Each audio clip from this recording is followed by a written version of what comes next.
क्या होगा अगर आप 90 साल के लिए सो गए? तो यही इस लड़के के साथ हुआ। आर्यन कॉलिंस खुशी खुशी ओडिसी स्पेसशिप के हाइबरनेशन मशीन में लेट जाता है। उसे 90 साल तक सोना है। उसके दिमाग में सिर्फ एक ही सपना है, जब वह जागेगा तो एक नई दुनिया उसका इंतजार कर रही होगी। लेकिन जैसे ही वह आराम से लेटा है, उसे कुछ अजीब सा महसूस होता है। मशीन अचानक खराब होने लगती है। आर्यन घबरा जाता है। वह बाहर निकलने की कोशिश करता है, लेकिन मशीन का दरवाजा जाम हो जाता है। काफी मशक्कत के बाद वह किसी तरह बाहर निकल पाता है। अब उसका दिल जोर जोर से धड़क रहा होता है। क्या कोई बड़ी गड़बड़ हो चुकी है? वह भागकर कमांड सेंटर पहुंचता है ताकि कैप्टन को जगा सके और बता सके कि लोग अपने समय से पहले जाग रहे हैं। वह हर तरह के औजार इस्तेमाल करता है, लेकिन कैप्टन का दरवाजा नहीं खुलता। अब उसके पास आखिरी रास्ता बचता है, धरती पर मदद का संदेश भेजना। लेकिन समस्या यह थी कि स्पेसशिप और धरती के बीच इतनी दूरी थी कि संदेश को पहुंचने में 19 साल लगते और जवाब आने में 36 साल, यानी पूरे 55 साल। इतना इंतजार करना नामुमकिन था। हारकर आर्यन उम्मीद छोड़ देता है। अब वह पूरे जहाज में भटकता रहता है, अकेलेपन से टूटा हुआ।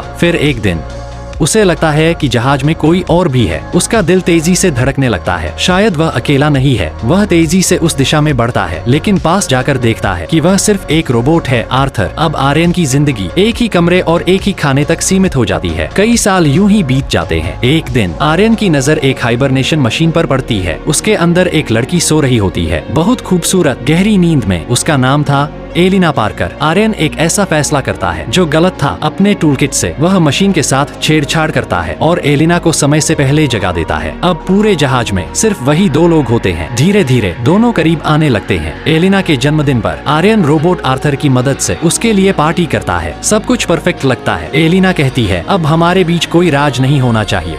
लेकिन तभी रोबोट आर्थर को लगता है कि एलिना को सच्चाई नहीं पता और वह अनजाने में सब कुछ बता देता है कि आर्यन ने उसे अपने अकेलेपन की वजह से जगाया था। आर्यन घबराकर अंगूठी निकालकर एलिना को प्रपोज करता है, लेकिन सच्चाई सुनते ही एलिना का दिल टूट जाता है। उसे लगता है कि आर्यन ने उसकी पूरी जिंदगी छीन ली। अब एलिना आर्यन से बात करना बंद कर देती है। इसी बीच जहाज में एक गंभीर तकनीकी खराबी आ जाती है। अगर इसे ठीक न किया गया तो सब कुछ खत्म हो जाएगा। आर्यन जहाज के बाहर जाकर सिस्टम ठीक करने का फैसला करता है। उसे भयानक गर्मी और मौत का सामना करना पड़ता है। वक्त रहते एलिना मशीन का हैंडल खींच देती है, लेकिन तभी आर्यन अंतरिक्ष में गिर जाता है। उसकी सेफ्टी रोप टूट जाती है। एलिना पूरी ताकत से उसे खींचने की कोशिश करती है। कोई हलचल नहीं होती। वह तुरंत कैप्टन की अथॉरिटी वॉच से सारे मेडिकल सिस्टम चालू कर देती है। काफी कोशिशों के बाद आर्यन की जान बच जाती है। अब जहाज में सिर्फ एक ही हाइबरनेशन मशीन बचती है। आर्यन एलिना से कहता है, तुम सो जाओ, मैं जाकर जिंदगी गुजार लूंगा। मैंने तुम्हें अपने स्वार्थ के लिए जगाया था, अब मैं अपनी गलती सुधारना चाहता हूँ। अब फैसला एलिना के हाथ में होता है। कुछ देर सोचने के बाद वह कहती है, मैं तुम्हारे साथ जीना चाहती हूँ। आर्यन दोबारा उसे प्रपोज करता है। इस बार एलिना मुस्कुराकर हाँ कह देती है। दोनों पूरी जिंदगी